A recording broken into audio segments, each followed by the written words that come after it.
Good news, Star Wars fans, Disney still doesn't know what they're doing. Hey everyone, this is Digital Charcuterie. My name is James. Thanks for stopping by. If you like Star Wars, hit that subscribe button. I'm going to take this on a positive spin, turning negative to positive, kind of like Pitbull did like 10 years ago. Okay, bad joke. Look, the Acolyte came and it fizzled and it failed. And it has its fans and it has its haters and it has people in between who are like, nah, that wasn't for me. What are you going to do? Or people who are like, yeah, it was all right, whatever.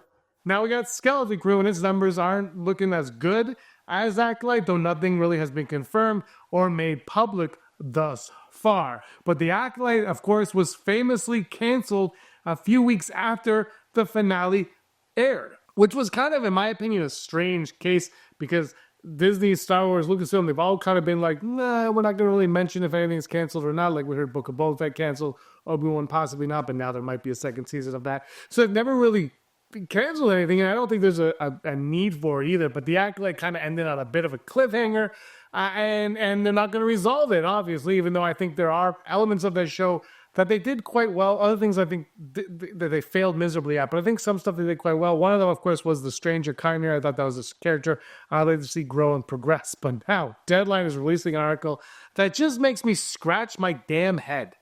I'm just scratching my head at this. Because the one thing with the Acolyte is, look, it wasn't my favorite Star Wars show. I wasn't into the Acolyte. When it ended, I said, my wife said, what did you think of it? And I honestly, I said, I'm not sure what the point of it was. That was my opinion, was I wasn't sure what the point of it was. But now I got to read this little tidbit from Deadline because it just, again, like these are people who make a living making decisions on what airs, what doesn't air, movies to make things like that. And they seem like incompetent morons. This, of course, is from Deadline, as I said. And it is an interview with co-chairman of Disney Entertainment, Alan Bergman. And he reveals why they decided not to move forward with a second season of the series.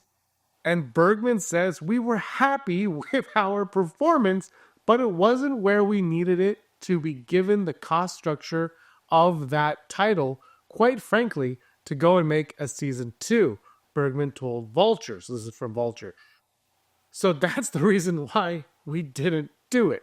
So, okay, so you're happy with the numbers that it got, but it wasn't enough numbers to justify a season 2 because you spent almost $300 million on season 1, but you're happy with the numbers it got in viewership, but it doesn't make any f***ing sense. Either you're not happy with the viewership numbers because you spent too much money on it, or you're happy with them and you do a second season. It doesn't jive. Like what you're saying is you're contradicting yourself. Just say you're not happy with how it performed. Just say it. Say, look, we spent a lot of money on something and it wasn't received well. People didn't view it. Skeleton Crew, it's not getting the very good, great numbers, but it is going up weekly apparently. But it didn't cost you as much money to make. Just say you screwed the pooch and you gave too much money to the Acolyte. No one's going to judge you. They already are. They already are judging you. Just be honest. Don't say this. Like, this is the thing. Like, they're giving away this money. Andor and Acolyte just got so much money. And you look at it and you say, why are you giving these things so much money? Look, I think Andor is the best looking Star Wars we've ever gotten. Probably better than any of the movies. It's beautifully shot. But it cost an arm and a leg. It costs more than any movie. It doesn't make any sense to me. How you can justify spending that much money on a streaming series where you're never going to make that money back? You're not going to make that back. People aren't signing up to watch The Acolyte. They're not. The idea. Look, they sold us one idea of The Acolyte. They gave us something else. That's whatever it is. That's what it is. Creatively, they decided to take it in a direction that wasn't exactly what we were told when they first pitched it to us. That's none of my business. You shove this Star Wars stuff on your streaming service and you're asking me to watch it. But then you're saying enough people are watching it, but they're not watching it. And now you're making more live action series to stream. How much money are you spending on those? I think you need to find a middle ground, Disney. You need to find a budget that can tell a story, but be cost effective as well, and not drown yourselves in a ridiculous number. I don't understand how you could be happy with the viewership numbers you got, but not happy because of the return on investment. It's one or the other. Like, you know how many people are going to watch it. You got less than that, so you can't be happy. So I don't really know what it is here, and it's just like it's almost like you don't want to admit that the show failed, and it sucks that it failed. And I wanted to like Acolyte a lot more than I did, and I tried. I swear to you, I tried. I watched it every week. Some stuff, like I said, some stuff I'm like, this is great, you got this, and then they would just do something. I'd be like, well, now what? Like this series, I know a lot of people that tried to watch it and they couldn't, and they backed away and they stopped watching it after a little while. And that's just how this was. That's not what Star Wars should be. Star Wars should be something where we all sit down and we enjoy what we're getting. And I think sometimes you got to take a chance, you got to take a risk, and you're going to fail sometimes. And maybe that was the Acolyte. Maybe they tried something, it didn't work, it failed, and you move on.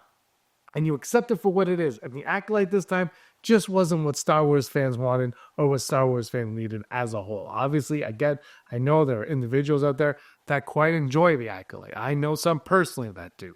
And that's, of course, that is absolutely fine. You know how much crap I like that everyone gives me a hard time on? Watch this channel. I talk about the stuff that I like all the time. But the reality is the numbers weren't there. People didn't watch it. So the idea that Bergman is saying that they were happy with the numbers, just it's a lie. It's all a lie. They can't be honest with their customers anymore. They're not honest with us. Just tell me what's really going on there. I think that there's other things at play. I think, part of it, I don't think they tried to kill it. They spent so much money on that thing. They wanted people to watch it. It's weird. I don't understand how that show got all of that budget, and yet Mandalorian and Skeleton Crew and these shows, and Obi-Wan, especially Obi-Wan, they have like a quarter, like a half, less than half of the budget of Andor and Acolyte.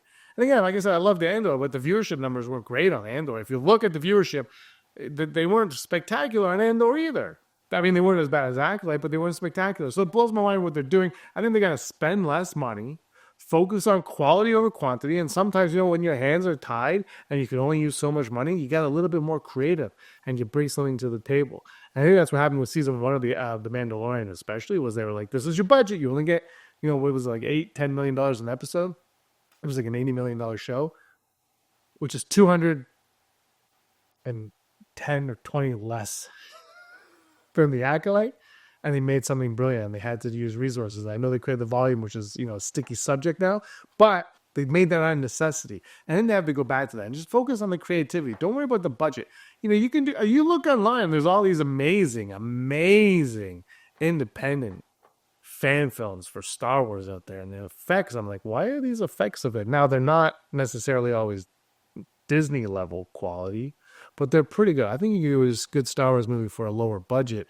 But I think, if the viewership is where you want it, then maybe you've got other problems. Maybe you should get higher viewership. It's Star Wars, man. If Star Wars can't crack the top 10,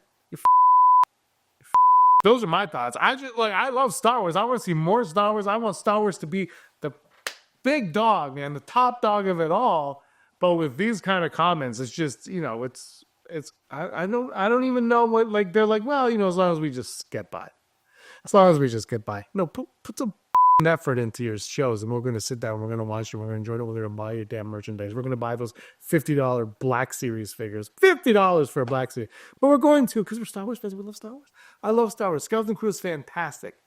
Let me know what you guys think in the comments down below. Did you like Acolyte? Did you not like Acolyte? What do you make of these comments from this Vulture article? Let me know in the comments down below. Thanks for watching, everybody. Give us a like and subscribe. Until next time, may the force of others be with you.